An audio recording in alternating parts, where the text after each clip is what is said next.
Hello मेरे प्यारे दोस्तों, तो कैसे हैं आप लोग। उम्मीद करते हैं शानदार, जबरदस्त और मस्त तरीका से आप लोग पढ़ाई और रिवीजन कर रहे होंगे। स्वागत है इस अमेजिंग चैनल जीत शशि के अंदर। आज की वीडियो में मैं आपसे ये बातें करूंगा कि क्या अभी से लेके हम ऑलरेडी अगर जेई मेन में अच्छे नंबर लाए हैं।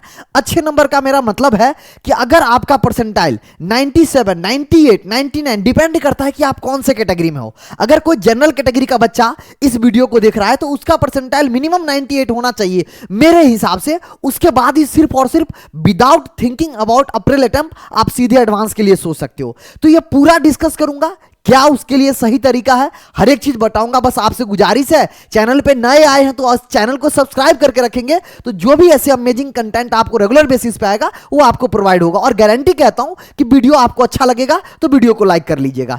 स्टार्ट करते हैं। सर उसके लिए क्या तरीका होना चाहिए। सबसे पहले आपको समझना पड़ेगा कि जेई मेन और जेई एडवांस में एग्जामिनेशन का गैप काफी डिफरेंस होता है। अगर मैं तुमको एक बेसिक एग्जांपल दूं, जैसे क्लास 10 से जब बच्चा क्लास 11 पहुंचता है तो उसको सिलेबस बहुत लार्ज दिखाई देता है, सिलेबस में काफी वास्ट डिफरेंस दिखाई देता है। सिमिलर वे अगर एक बच्चा जेई मेन, वो कोई भी पेपर ले सकते हो। देखो मैथमेटिक्स से थोड़ा बहुत रूबरू होते हो, रीजन क्योंकि पिछले 2-3 साल में एनटीए ने जैसा मैथमेटिक्स जेई मेन का दे रहा है तो बच्चे मेंटली रेडी रहता है कि मैथमेटिक्स तो भैया एकदम भयानक आने वाला है। तो मेरे को जी जान लगा के मैथमेटिक्स का लेवल पहले से अप रखते हैं तो आपको पता होता है कि मैथमेटिक्स तो टफ आने वाला है। बट फिजिक्स और केमिस्ट्री की बात करूं तो जेई मेन का अगर लेवल ये है तो जेई एडवांस का लेवल ये होता है। खासकर फिजिक्स में सबसे आपको प्रॉब्लम आएगा। क्यों? क्योंकि फिजिक्स में जो फॉर्मूला बेस्ड आप क्वेश्चंस करते थे अभी तक जेई मेन में, और आपके क्वेश्चन भी बनते थे, मतलब मल्टी कॉन्सेप्ट नहीं सिंगल कॉन्सेप्ट बेस्ड क्वेश्चन आते थे। वहीं एडवांस में आपके मोर देन मतलब 70% क्वेश्चन में मिनिमम कह रहा हूं जो सिंगल बेस्ड नहीं होंगे, मल्टी स्टेप क्वेश्चन होंगे, मल्टी कॉन्सेप्चुअल क्वेश्चन होंगे। तो सबसे दिक्कत जो आता है बच्चों को जनरली अभी लास्ट के 2 से 3 साल में फिजिक्स में आता है। तो आपको सबसे पहले यह समझना पड़ेगा कि जेई मेन और जेई एडवांस के पेपर में डिफरेंस है। तो उस डिफरेंस को कैसे हम कम करें, कैसे उसके लिए हम रेडी रहे, पूरा इस वीडियो में डिस्कस करेंगे। वीडियो को लास्ट तक देखना, स्किप मत करना। स्टार्ट कुछ पॉइंट है, उस पॉइंट के बारे में आपको बताना चाहता हूं। देखो सबसे पहले अगर आपको पता होना चाहिए कि जेई मेन और जेई एडवांस के लेवल का क्वेश्चन डिफरेंस होता है तो आपको क्या करना है, आपको उस लेवल का क्वेश्चंस करना आना चाहिए। कैसे करेंगे मैं आपको बताते जाऊंगा, ध्यान रखना। बस थोड़ी सी मेरे को समय दे दो, मैं आपको बताता हूं। सबसे पहले जेई मेन और जेई एडवांस के क्वेश्चन में जैसा कि आपको पता है कि डिफरेंस होता है तो आपको क्या करना है, आप अगर कोई बच्चे इस रैट रेस जो एक ट्रैक है ना, उस ट्रैक में अगर फंस रहे हो कि फिर से कहीं क्रैश कोर्स ज्वाइन करके फिर से कहीं वीडियो लेक्चर देख रहे हो तो आप अपना टाइम नुकसान कर रहे हो। मैं फिर से बता रहा हूं, कोई टीचर ये नहीं बोलेगा। क्यों? क्योंकि सबको अपना बैच बेचना है, सबको अपना मतलब व्यूज लाना है। मैं आपको सच बता रहा हूं मेरे भाई, आपको बेसिक कॉन्सेप्ट पता है, आपको जेई एडवांस के रिलेटेड। देखो जेई मेन का कहानी अलग होता है, जेई एडवांस का कहानी अलग होता है। अगर आप चाहते हो मेरा सिलेक्शन 18 मई को जो आपका पेपर है जेई एडवांस का, अगर इस दिन आपसे क्वेश्चन बने और आपका आईआईटी में सिलेक्शन हो तो आपको उसके लिए, हाँ, अगर आप वीडियो लेक्चर देख रहे हो तो सिर्फ और सिर्फ वही वीडियो लेक्चर देखो जहां पे प्रॉब्लम सॉल्विंग टेक्निक आपको डेवलप किया जा रहा है, जहां पे, और वो भी प्रॉब्लम सॉल्विंग टेक्निक अच्छे लेवल का। जैसे मैं एक बहुत अच्छा चैनल है, खुल के मैं बोलूंगा, मोहित त्यागी सर का चैनल था, जहां पर पुराने वाले वीडियो हैं वही प्रॉब्लम सॉल्विंग वाला, उसको देख सकते हो। या फिर आप मतलब जेई चैलेंजर है पीडब्ल्यू का, वहां से आप रिफर कर सकते हो। मतलब मेरा कहने का मतलब है, अगर आप वीडियो देख रहे हो, थ्योरी का वीडियो देखना बंद करो। अगर आप जेई मेन में 98, 99 परसेंटाइल लाए हो मेरे भाई तो आपको बेसिक थ्योरी पता है। जेई एडवांस में अगर आपको कोई थ्योरी नहीं बनता है तो क्वेश्चन की थ्योरी, मतलब क्वेश्चन के थ्रू थ्योरी को कवर करो। तो सबसे पहला मिस्टेक, अगर आप थ्योरी के चक्कर में फंस रहे हो, बार बार थ्योरी देख रहे हो तो अपना सबसे मेजर टाइम वेस्ट कर रहे हो। तो आपको क्वेश्चन सॉल्व करना है। अगर कोई कॉन्सेप्ट नहीं जानते हो तो उसको क्वेश्चन के थ्रू उस थ्योरी को, कॉन्सेप्ट को कवर करो। जैसे मान लो मैं केमिस्ट्री का एग्जांपल लेता हूं, आपने एसडी का स्ट्रेंथ निकालना सीखा है, बेसिक स्ट्रेंथ निकालना सीखा है, नॉर्मल ऑर्डर जैसे इंडक्टिव इफेक्ट, रेजोनेंस इफेक्ट में ज्योमेट्रिक इफेक्ट से। बट अगर ऑर्थो इफेक्ट का क्वेश्चन आ गया, वो भी अच्छा क्वेश्चन, ऑर्थो इफेक्ट, तो ऑर्थो इफेक्ट अगर तुम मान लो नहीं पढ़े हो या भूल गए हो तो सिर्फ ऑर्थो इफेक्ट देख लो, पूरा आप जीओसी लेके बैठना बिल्कुल मतलब मूर्खता वाला काम है। समझ रहे हो? तो ये मैं बहुत अच्छा पॉइंट बोल रहा हूं, इसको ध्यान रखना। क्वेश्चन प्रैक्टिस करो बहुत कायदे का, और वो लेवल अच्छा होना चाहिए क्वेश्चन। अगर किसी बच्चे को क्वेश्चन नहीं है उसके पास, तो वैसे तो आपके पास ऑलरेडी होगा एक्सरसाइज, जो हमारा एक्सरसाइज 2 होता है, जैसे कोटा वाला मॉड्यूल होगा, एलएन, आकाश, पीडब्ल्यू, रेजोनेंस, ये सब का आपको पता होगा।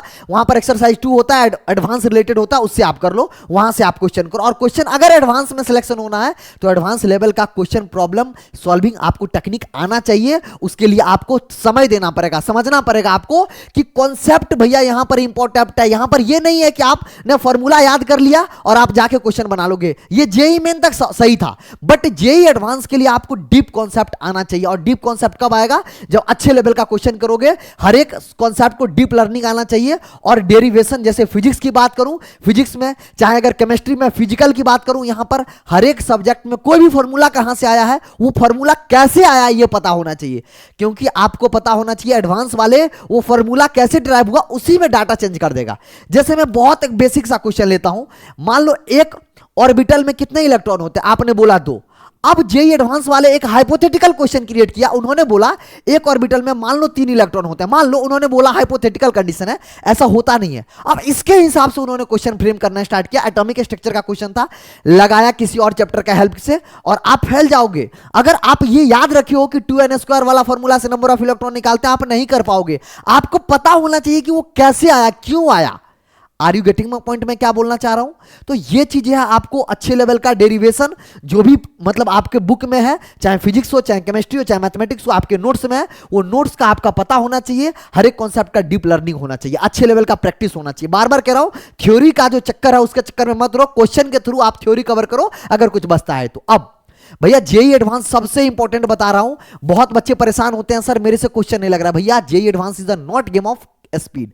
जेई एडवांस में अगर आपको अच्छा करना है, आपके पास 6 घंटे मिलते हैं। क्वेश्चन 54, 55 मतलब ज्यादा, हालांकि जेई एडवांस का कोई फिक्स पैटर्न नहीं होता, आपको पता होना चाहिए। हर एक साल या 1 से 2 साल के अंदर हर एक बार जेई एडवांस कुछ ना कुछ नया करने वाला होता है। और इस बार आईआईटी कानपुर करा रहा है, तो मान के चलता हूं हो सकता है किसी क्वेश्चन में मल्टीपल सिलेक्टिव क्वेश्चन हो, जहां पर निगेटिव मार्किंग, पार्शियल मार्किंग हो या ना हो, मतलब क्या होगा किसी को नहीं पता। जब पेपर खुलेगा तभी पता चलता है कि अच्छा इस बार पार्शियल मार्किंग है, इस बार मल्टीपल मतलब नेट जो होता है, न्यूमेरिकल मतलब न्यूमेरिकल टाइप जो क्वेश्चन होता है उसमें निगेटिव मार्किंग नहीं है, तो वो आपको पेपर में पता चलेगा। तो बहुत अनप्रिडिक्टेबल एग्जाम है, तो उसके लिए आपको मेंटली भी रेडी होना पड़ेगा। तो मैं इसीलिए कह रहा हूं यहां पर स्पीड की दिक्कत नहीं है।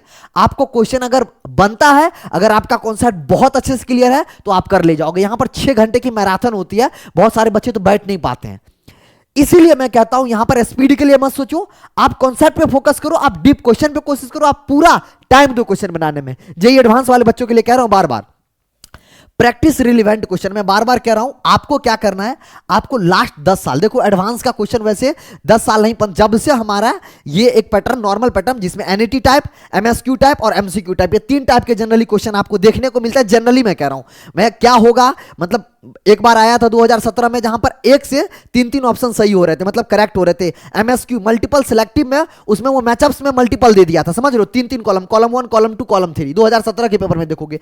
तो मेरा मानना है आप 2014 से लेके 2024 तक का जितना सारा लास्ट 10 ईयर का सबसे पहले पीवाईक्यू है, इसको लगा लीजिए। इससे आपको आइडिया लग पाएगा कि जेईई एडवांस चाहता क्या है, खासकर कब कब जेईई मतलब। और एक चीज और, आईआईटी कानपुर कौन कौन से ईयर में पेपर कराया था, वो सारे ईयर के पेपर को बहुत कायदे से एनालाइज करके जाना है। क्योंकि सेम आईआईटी अगर पेपर कराती है तो आपको बहुत कायदे से देख के जाना है कि ये आईआईटी कैसे पेपर पिछले साल कराया जाता है। जैसे बोला जाता है इसका मैथ बहुत फारू आता है, आप देख भी सकते हो इसके वेबसाइट पे भी। एडवांस्ड में भाई ने ए, डी और ए का ये जो है ये कैपिटल है, आप देख सकते हो, इनके वेबसाइट पे देख सकते हो। तो वो चीजें मतलब दिखा रहा है कि मैथ अच्छा आएगा, ऐसा मेरा मानना है। ऐसा प्रीवियस ईयर्स के एनालिसिस पे मैं बोल रहा हूं, मैं कोई भगवान नहीं हूं, मैं कोई बहुत बड़ा ज्ञाता नहीं हूं, लेकिन एक पिछले ईयर्स के एनालिसिस पे बोल रहा हूं। उसके बाद आपको एडेप्टेबिलिटी होना चाहिए, 6 घंटा बैठने की आदत होना चाहिए, किस टाइप के क्वेश्चन हो या मेंटली उसके लिए रेडी होना चाहिए। साथ साथ आपको जो भी पेपर दे रहे हो, टेस्ट पेपर दोगे आया अभी तक दिए हो, उसको एनालाइज करना आना चाहिए कि हमने क्या गलतियां कर रहे हैं।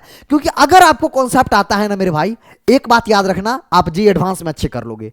हो सकता है बहुत बच्चा, मैं आपको एग्जांपल बताता हूं, पिछले साल का टॉपर, उसका एआईआर जो जेईई मेंस में था वो 109 था।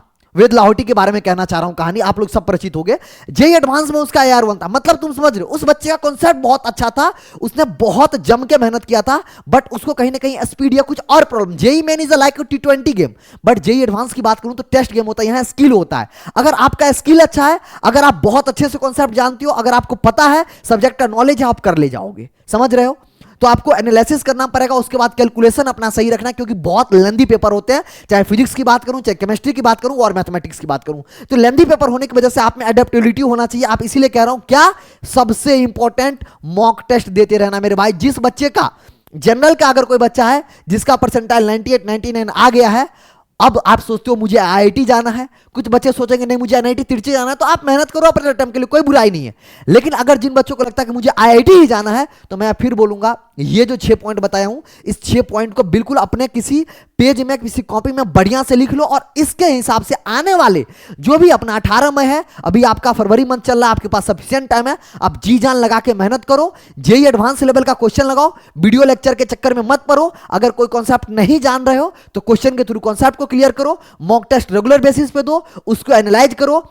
जेई एडवांस का 6 घंटे का जो पेपर होता है, उसके लिए अभी से अडेप्टेबिलिटी बनाओ, अभी से बैठने की आदत डालो, पेपर दोगे तो बैठने की आदत बनेगा।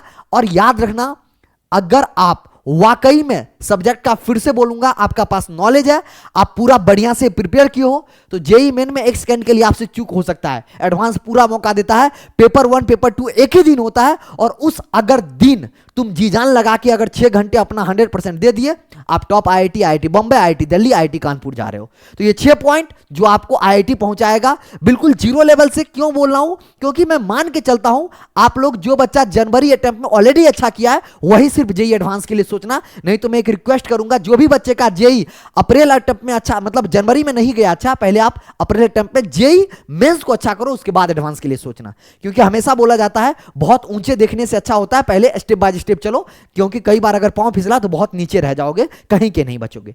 Thank you for watching the video. अगर ये वीडियो अच्छा लगा तो इसको जितने भी बच्चे जेई एडवांस के लिए सोच रहे हैं उनके पास जरूर से शेयर कीजिएगा, और वीडियो अच्छा लगा तो जरूर से लाइक कीजिएगा। चैनल पे नए आए हैं तो सब्सक्राइब कीजिएगा। मिलते हैं अगले वीडियो में। अगर कोई और टॉपिक पे वीडियो देखना चाहते हैं तो कमेंट में जरूर से बताइएगा, मैं हर एक कमेंट को रिप्लाई देता हूं।